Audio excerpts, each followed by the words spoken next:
Dan baik, selamat siang Bapak Ibu semuanya, salam sehat untuk Anda sekeluarga dan seisi rumah Anda. Langsung saja to the point, nggak usah bertele-tele basa-basi panjang lebar, nggak penting.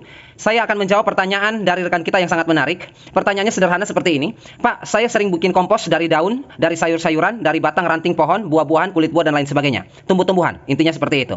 Pertanyaan saya yang saya tidak menemukan dimanapun saya cari, saya sudah menanyakan ini di berbagai macam tempat, sudah mencari literatur referensi informasi, sampai detik ini belum dapat jawabannya. Mungkin Bapak bisa menjawab pertanyaan yang sudah saya cari sekian lama. Dan mungkin Bapak Ibu juga bertanya-tanya tentang itu. Pertanyaannya adalah, daun atau tanaman yang kita bikin kompos seperti ini adalah daun tanaman yang kita tidak cek sebelumnya. Bisa jadi daun tanaman ini terserang jamur, bisa jadi tanaman ini terserang penyakit virus, bisa jadi daun yang kita bikin kompos ini terserang bakteri patogen, bisa jadi ada mikroorganisme jahat yang ada di sini yang ketika kita bikin kompos nanti akan menjangkiti kompos kita dan kompos kita akan berdampak negatif. Jadi bahan kompos kita dari daun, batang, ranting, buah, kulit buah dan lain sebagainya, tumbuhan bukan daging dalam hal ini, yang mengandung penyakit ya, patogen atau jamur yang melekat atau masuk serta sudah menginfeksi tanaman ini, artinya tanaman yang kita mau buat sebagai bahan dasar kompos ini sudah terjangkit oleh penyakit. Kemudian kita bikin kompos. Pertanyaannya, apakah nanti kompos yang jadi ini mengandung penyakit juga? Karena di sini sudah ada virusnya, sudah ada patogennya, sudah ada penyakitnya. Apakah akan terjangkit juga? Akan terus mewarisi semua penyakit itu pada tanaman dan lahan kita kalau kita memberikan kompos yang bersumber dari tanaman yang penyakitan seperti ini? Nah, pertanyaan yang menarik seperti itu, kalau Bapak Ibu mencari referensi atau jawaban, sulit sekali didapat. Karena jarang sekali, bahkan tidak ada orang yang menjelaskan itu. Dan hari ini saya akan menjelaskan untuk Bapak Ibu semua.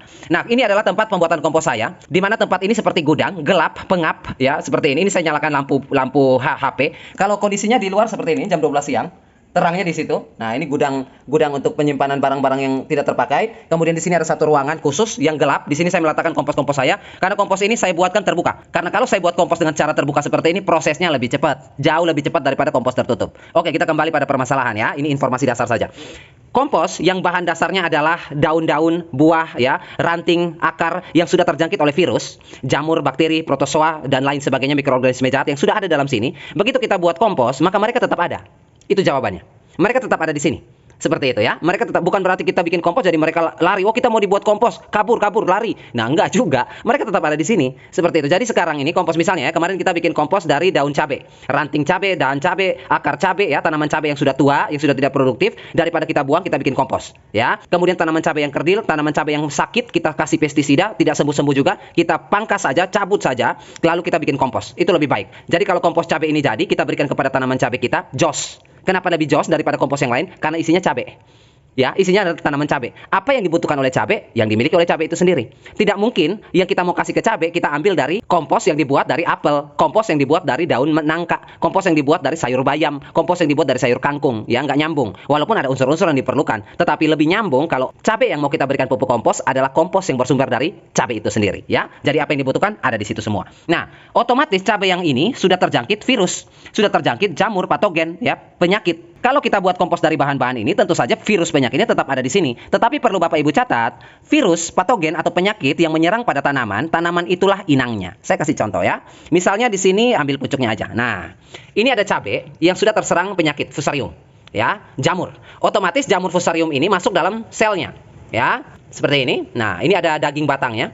Jamur fusarium masuk dalam daging batangnya, masuk dalam selnya. Jadi patogen penyakit itu, virus itu Bapak Ibu, jangan Bapak Ibu mengira bahwa oh jamur jahat itu nanti menyerang kulit. Jamur jahat itu nanti membuat indikasi pada daunnya gosong, kemudian daunnya berkarat, daunnya bebercak. Nah, itu jamur. Tidak, jamur itu bukan hanya menyerang dari luar, jamur juga bisa menyerang dari dalam. Dari dalam tubuh si tanaman, dari dalam selnya. Itu dia menginfeksi dari dalam. Seperti itu. Saya kasih contoh gampang deh, biar Bapak Ibu gampang mencernanya. Bapak Ibu pernah melihat orang yang iritasi kulit akibat virus? Pernah ya? Sering ya kita jumpai kulit teriritasi, kulit seperti bebercak, berbintik-bintik, gatal-gatal, kemudian digaruk dan muncul bintik-bintik merah pada kulit kita. Itu virus, disebar oleh angin. Seperti itu virus yang menyerang kulit manusia. Tetapi virus juga bisa menyerang dari dalam tubuh manusia. Seperti itu. Misalnya seperti flu, ya, bersin-bersin, pilek, kemudian hidung kita berair, ingus, seperti itu. Itu virus yang menyerang dari dalam. Jadi virus bisa menyerang dari luar, bisa menyerang dari dalam. Bakteri bisa menyerang dari luar, bisa menyerang dari dalam. Jamur bisa menyerang dari luar, bisa menyerang dari dalam. Jadi otomatis semua tanaman, daun, buah, kulit buah yang sudah kita jadikan kompos seperti ini sudah terinfeksi oleh patogen, mikroorganisme jahat. Baik itu di kulit daunnya, di bagian luar, kulit batangnya, kulit akarnya, maupun di dalam jaringan selnya. Jadi semuanya 100% sudah terserang penyakit, sudah mengandung virus. Nah, tetapi sifat dari patogen atau sifat dari mikroorganisme jahat ini kalau menyerang sebuah makhluk hidup, baik itu hewan, manusia maupun tumbuhan seperti ini, sifatnya adalah inang. Ya, sifatnya adalah inang. Artinya apa? Artinya kalau dia menjangkiti sebuah tanaman, virus ini menjangkiti sebuah tanaman, misalnya fusarium ya, dia menjangkiti tanaman ini. cabai ini. Dia ada di dalam inang cabai ini. Setelah cabai ini mati, kita cabut, kita potong dan kita bikin kompos, dia terperangkap di sini. Karena dia tidak bisa berpindah lagi. Penyakit itu kalau sudah menyerang inang seperti tanaman cabai ini, dia akan tetap di situ. Jadi ada 3 jenis penyakit ya pada tanaman. Kalau kita mau belajar dari cara siklus hidupnya, yang pertama, jenis penyakit atau patogen pertama itu, dia menjangkiti inangnya lalu tinggal di dalam tubuh inangnya. Itu sifat pertama. Ya, dia menjangkiti lalu dia tinggal di situ. Tinggal di situ supaya apa? Supaya dia makan. Jadi dia menempel pada inang, dia menyebarkan penyakit, enzim racun pada inangnya, pada tanamannya, sehingga tanaman tersebut menjadi keracunan, kemudian penyakitan dan mati. Setelah mati, dia akan pindah ke inang yang baru. Itu jenis pertama. Ya, jadi dia menjangkiti dulu cabai kita layu, kekurangan nutrisi, mudah sekali diserang, lalu cabai ini lemah, mati, lalu setelah mati dia pindah ke cabai yang baru lagi. Ya, itu sifatnya. Nah, yang kedua, yaitu dia tidak mau pindah. Setelah dia menyerang jenis kedua ya, setelah dia menyerang cabai ini mati, dia tidak pindah, dia menetap di situ. Dia menetap di cabai ini, bangkai cabai ini sampai kering, sampai habis. Dia menetap di media tanam Bapak Ibu, di pot, polybag maupun di lahan. Itu jenis yang kedua. Dia tidak mau pindah. Jadi ketika Bapak Ibu menggunakan tanah itu lagi, jamur ini bekerja lagi. Seperti itu ya, virus ini bekerja lagi. Kemudian ciri yang ketiga yaitu dia tidak langsung menyerang. Ya, dia tidak langsung menyerang, tetapi dia menyuntikkan ya spora atau bibit penyakit ke dalam si tanaman. Jadi misalnya tanamannya ada di sini, cabai kita ada di sini, tumbuh di sini. Kemudian patogennya ada di sekitar cabai kita ini, dia tidak langsung menyerang, tetapi dia menyuntikkan dulu enzim spora, ya, dia menyuntikkan dulu tentara-tentaranya, ya, pekerja-pekerjanya dia suntikan dulu ke dalam tubuh si tanaman ini. Lalu tentara-tentara ini mulai bekerja, ya, menginvasi tanaman ini lalu menyebarkan segala macam penyakit. Tanaman ini mulai terintimidasi oleh penyakit, lalu kemudian sudah mulai lemah, baru dia masuk. Jadi itu 3 mekanisme di mana virus, patogen, mikroorganisme jahat menyerang tanaman kita. Nah, kalau sudah seperti ini kasusnya, sudah dijadikan kompos, mereka ini ada di dalam inang, hidup di dalam inang. Artinya, cabai-cabai ini, sayur-sayuran ini, kulit-kulit buah ini yang sudah ada virusnya, sudah ada bakteri jahatnya, sudah ada jamur jahatnya, mereka akan menetap di sini. Dan pada saat proses dekomposisi terjadi, mereka akan kekurangan makanan, kehilangan makanan. Karena apa? Karena inang mereka sudah mati. Dari mana lagi mereka bisa mendapatkan makanan? Saya kasih contoh lagi ya. Misalnya cabai ini kalau hidup masih ada di tanah, walaupun dia penyakitan, tetap dia menyerap makanan. Tetap dia menyerap nutrisi, tetap dia menyerap air. Cabai ini, walaupun dia dalam kondisi seperti ini, sekarat seperti ini, penyakit seperti ini, tapi dia masih tetap makan untuk hidup, untuk tetap bertahan hidup dari penyakit. Dia tetap akan hidup. Nah, pada kondisi sakit seperti ini, patogen itu makan. Jadi dia itu kan sifatnya parasit ya, pada inangnya ya. Jadi cabai ini yang sudah penyakitan, dia makan, patogen yang ada dalam tubuhnya dia juga makan. Nah, sekarang sudah kita potong. Makan nggak mereka? Mereka nggak makan lagi, karena penyerapannya sudah tidak ada lagi. Sekarang cabai ini sudah tergunting, sudah terputus, sudah kita cacah, sudah tidak ada lagi penyerapan nutrisi. Ya, otomatis asupan nutrisi kepada cabai ini terhenti, terputus. Cabai ini tidak bisa makan lagi karena sudah mati. Otomatis patogen yang ada dalam tubuh jaringan selnya juga tidak bisa mendapatkan makanan lagi dari inangnya. Nah, kondisi seperti ini yang membuat mereka kelaparan. Otomatis sekarang mereka hanya bisa memanfaatkan makanan yang ada dalam tubuh cabai ini untuk tetap hidup mereka sampai kapan cabai ini menjadi kompos. Nanti dia akan terurai sempurna oleh bakteri baik, jamur baik yang ada di sini, dia akan terurai sempurna, kemudian mereka akan menjadi tanah. Nah, pada saat itulah ada 2 pilihan. Patogen atau mikroorganisme jahat tadi, ada 2 pilihan opsi untuk mereka. Yang pertama opsi mati, kelaparan, mati saja, kelaparan. Atau opsi kedua membentuk spora, dorman, tidur. Karena kondisi tidak memungkinkan, inang tidak ada lagi. Inang sudah jadi tanah, sudah dibuat kompos, inang mereka ini sudah jadi tanah. Tempat mereka hidup ini, rumah mereka hidup ini, tempat mereka mendapatkan makanan ini, yaitu cabai ini, sudah menjadi tanah. Sudah terurai menjadi kompos, sudah jadi tanah. Nah, opsi mereka hanya 2. Kalau nggak mati karena nggak ada lagi inangnya, opsi kedua adalah membentuk spora. Spora itu artinya mereka membuat sifat mereka tidur. Jadi mereka membungkus tubuh mereka dengan protein, suatu enzim protein yang sangat kuat, sehingga nanti di kondisi tertentu, di mana nanti kompos ini sudah kita tabur lagi ke lahan, mereka akan pecah atau menetas, bisa menjangkiti lagi yang lain. Tetapi untuk faktor tersebut kecil kemungkinan, karena nanti lahan yang akan kita taburkan kompos ini otomatis bakteri baiknya lebih banyak daripada bakteri jahat yang sementara tidur. Jamur baiknya di lahan lebih banyak daripada jamur baiknya yang sedang tidur, sedang dorman. Jadi begitu mereka bangun, berada di lahan, kompos ini kita tabur, mereka bangun dari tidur mereka, dari dorman mereka, mereka lihat jamur yang ada di situ baiknya lebih banyak. Kemudian bakteri yang jahat yang dorman di sini, begitu bangun, di situ bakteri yang ada di lahan kita baik semua. Jumlah populasinya lebih banyak. Ada kemungkinan lagi di lapangan, ada 2 lagi. Yang pertama bisa jadi mereka tidak mau bangun dari dormannya. Jadi tetap dorman aja. Walaupun sudah jadi kompos, sudah ditabur di lahan, mereka lebih memilih untuk dorman karena lingkungannya tidak memungkinkan, tidak mendukung. Lingkungan yang tidak mendukung itu seperti apa? Yaitu kompetitornya lebih banyak. Ya, dia sifatnya jahat, jumlahnya 100. Tetapi yang baik di lahan, jumlahnya 10 juta.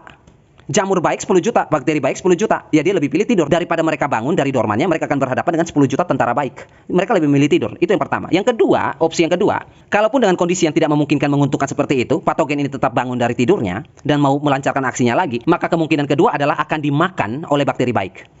Ya, seperti itu, dimakan, ya. Jadi bakteri baik akan memakan mereka, telan hidup-hidup. Seperti itu ya, telan hidup-hidup. Kenapa bisa demikian? Ya karena mikroorganisme itu makhluk hidup juga. Seperti itu. Hanya karena ukurannya kecil, mikro, makanya disebut mikroorganisme. Kalau kita ini kan organisme makro, di mana postur kita, tubuh kita lebih besar ukurannya, kemudian kita memiliki sel yang kompleks. Tidak seperti mereka yang bersel satu. Jadi kalau Anda baru pertama kali mendengar bahwa bakteri bisa menelan bakteri yang lain atau mikroorganisme lain bisa menelan mikroorganisme lain memakan hidup-hidup, ya iya.